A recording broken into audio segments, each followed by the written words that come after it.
ಇದು ಜವಳಿ ಅಂಗಡಿ ಒಳಗೆ ಬಂದಿತ್ತು.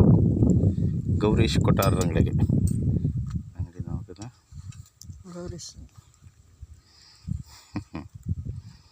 ಏನೋ ಅಂಗಡಿಯವನು ಏನೋ ಪುಣ್ಯಾತ್ಮ ಅಂಗಡಿಯವನು ನೋಡಿದಕ್ಕಾಯಿತು. ಇಲ್ಲದಿದ್ದರೆ ಸ್ವಲ್ಪ ರಗಳೆ ಇದ್ದಿತ್ತಿದು. ಯಾಕಂದರೆ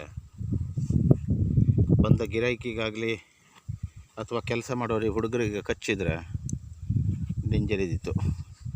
ಅದು ಅವ್ರ ಅಂಗಡಿಯಲ್ಲಿ ಇರುವಂಥ ಹರೀಶ್ ಪೂಜಾರರು ತಕ್ಷಣ ನನಗೆ ಫೋನ್ ಮಾಡಿ ಈ ಥರ ಇದೆ, ಹಾವು ಬಂದಿದೆ ಬನ್ನಿ ಅಂತೇಳಿ ಹೇಳಿದರು.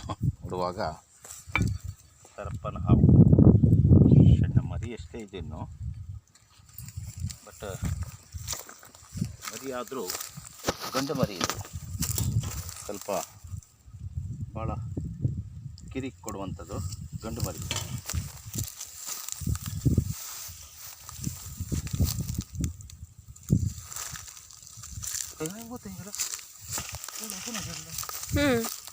ಸುಂದರ